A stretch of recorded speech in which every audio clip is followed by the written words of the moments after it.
So as mentioned, I'm grateful to the Great Learning team and to Priyanka and for understanding why this wasn't a good fit for me, this course. And let me give this kind of feedback, kind of a public display of understanding of why it didn't work out very well for me. This is the no-code AI and machine learning, building data solutions, professional education from MIT, delivered by Great Learning. And this is a little bit, obviously, this is a thing that I think needs to be, it's a little bit hard to understand for the audience. And there were some commentaries online exactly about that, because obviously it's MIT content delivered by Great Learning. And here, I think there's two main points. If I can summarize a little bit and I'll show a little bit of examples. What are the key challenges? One is the unity of the storyline. Okay, and I'll use an example several examples to explain why there's a unity, because there's kind of one person explaining it and one person kind of driving the content. There's clearly one person driving this, and the second is the kind of execution and timing, especially focused on working professionals, which I think makes a very big difference in terms of that. Then when I'm talking about, let me share my screen. When I'm talking about, let me do this correctly. Sorry, apologies. And there we go. Okay, I'm going to share my screen. Then here, you're going to see a little bit. No, I'm going to jump directly to what we call unity. What I mentioned in the beginning, the unity of there's a clear storyline. If you look at this is CS50, which is also a very complex topic. It's obviously a more foundational topic related to coding, but you have 10 classes, 10 weeks of very deep content. Okay, watch a lecture. Lecture's around 2 hours, 2 hours and a half. Then the section is like 1 hour. And then the shorts, they're all really dense content. Then the shorts, which might sum up another hour. And then you have problems you're constantly doing. And then, for example, what I think is very valuable, okay, if you look at week 2, besides having a bunch of content that is very clearly here, you know exactly all the content that you need to go through, and they've already explained this to you, and you have the main here demo. But then I think what's very interesting is that you have, for example, the notes of the class, okay? And I think this is quite key, because you're going through the whole content of the class and I know there was different PDFs and the structure of the Great Learning, the MIT Great Learning No Code AI course, but it's all subsections. I understand that there's also a confidentiality issue. You're sharing the content online only on web browser, while this can be done on edX very easily. You can download the videos and all the content is in one place, and it makes things much easier. But as you can see, I can follow the whole exercise. And then I can run the code here. This is just some examples, okay, actually. But it's very easy to go and do one thing or the other. Or when you stop because you have some work to do related to your professional life, you can jump in this. Other examples that I want to show you that are not so professionalized, but you can see, I think that the interesting one is this one. Has to include. Well, now because we're recording, it won't show the content, okay? They're protecting, very good.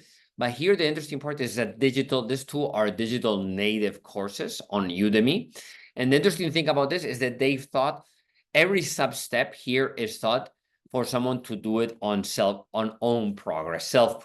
And I'm doing it. So every step of the project, boom, one, the other.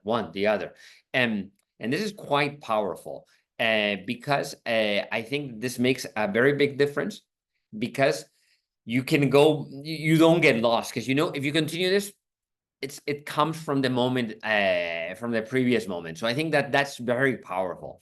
And second is it's digitally native. Every step has pointers explaining, hey, I'm going to go step 1, step 2, step 3.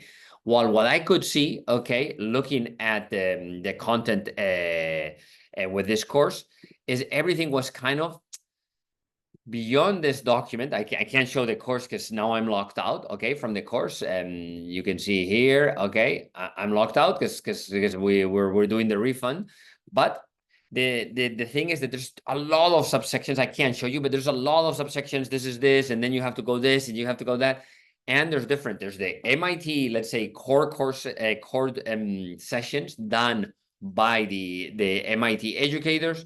Then there's the sessions done. I can't really show it here because it's just showing you as a broad one, but then you have the content created by the teacher, for example, the German professor, which was teaching you, hey, you've learned this, so let me show you how to do this on RapidMiner, how to use, I would say 3 tools. I find that excessive, having to download 3 tools and try to test them. RapidMiner, Dataiku, and the third one I didn't even download because I like 3 tools. It's too much for a working professional to have to run this. But the key thing was that it was very done like a little bit like a university. Like, I'm recording it. Hey, I'm doing it here. This is how it's done. Go and match it up afterwards. And when you have native, purely digital courses like the one that I showed you on Udemy, they're built so you can, everything is on screen. You can say, hey, I'm doing this with Dataiku. Hey, this is step 3 from your notes. That kind of understanding, you might think it's a little bit, when you're in university, you don't have to do that. It's through the university. They give you the notes and they give you the classes and hey, make it. But you have personal contact. You have a bunch of classmates and you're full-time, or you have many more hours to dedicate. When you're a working professional, very hard. Then the second point I will say is this kind of flow of how things work. Okay, let me share again. My apologies. I should have done this again. Course Python. Okay, apologies. Oops. Okay, now I have it. My bad, because okay. Then here, there is a dashboard here that's telling you what you need to do next. But if I were to recommend, for example, I just wanted to show you my email, this amount of emails. Okay, this is the course. Okay, that I have it here classified. This is mind-boggling, you know what I mean? If I might say, this doesn't make sense. It would make, and you're saying, hey, but you have the PDF, you have the dashboard, you have, yes, but I'm a working professional. I have my calendar. I would highly recommend that you work on this, okay? For example, or this schedule here. It's very hard to, okay, I have a deadline date and I have kind of a PDF telling me, and then a bunch of emails and then a dashboard. I have to go through all this documentation. If you guys could send a calendar invites and basically Google, Outlook, all of the calendar invites kind of with Google it works. I'm not exactly sure if you can do it with Outlook with others, but you can send a calendar. This is kind of the person's calendar and share it with me. And then I have all the schedule saying, hey, on Friday you're gonna have this session. And on the notes of that, it would be ideal, okay, if in those notes you can, on those calendar invites, you can also have a, hey, you need to do this before. Because you guys are putting all the information, but it's kind of in 3 places. And if it's on the dashboard, I'm supposed to go in, check the dashboard. Oh, where is this happening? Look at my calendar. Sometimes in the emails, the time zones are the other time zones, not my time zone. Calendars already sync with the local schedule. Or if I'm traveling for work and I'm in a different time zone again, it just syncs up again. That is that I found really hard, really hard. There's the kind of one point is the narrative that there's one person creating the content in CS50, Professor David, and in digital native courses, the 2 people creating them. I don't remember. I'll send this via email, so I'll put the name so you actually have the references. Okay, that is very powerful instead of having different teachers in the practice session. And then the timeline's very unclear. For example, what I mentioned, one of the sessions, there was a very interesting 40 minutes of introductions, and then what are you doing? Let me explain to you how this is going to help. Yeah, but I can't spend on a Sunday 45 minutes. I have a family, I work, and I can't spend 45 minutes with intros. I need to go to the content, and it can be powerful afterwards if all the introductions are made digitally and there's some, you know, and say, oh, this person has a professional background that is very interesting for me, and let me reach out. But I would just say, as a working session, if I were in uni, great, or if I'm doing my MBA, great, but I can't do this as a professional. I need something that adapts, is much more digitally built for digitally native, what you call it. Like, hey, I'm going to be doing this online, so all the content needs to be, and everything needs to be very compact. That would be my recommendation. And the calendar invite that contains everything, I find that essential, because I'm doing a bunch of stuff and then I have to go and understand the PDF. Wait, when is the deadline? Or let me look at the dashboard. And I recommend this. Apologies, it's a little bit long, but I think you also deserve the detailed feedback. And I think it's very clear. It's 2 points. Unity in the communication, very clear, and not having so many professionals involved with such different styles in each case. It's just a little bit confusing, or at least that someone is writing all the content in one place.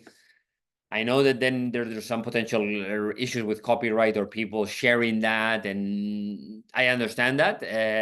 But I'm telling you, this diminishes the value of the product. And then a much easier fix is having a much clearer, like in the dashboard, it could be, hey, look, this is all the weeks, this is your calendar in your time zone. At least one place where I can see everything, what I have to do. Okay, I'm going to have this session on Sunday and I have to prepare. So I should have done the rapid minor exercises and I should have done the sessions here. And I should have done this.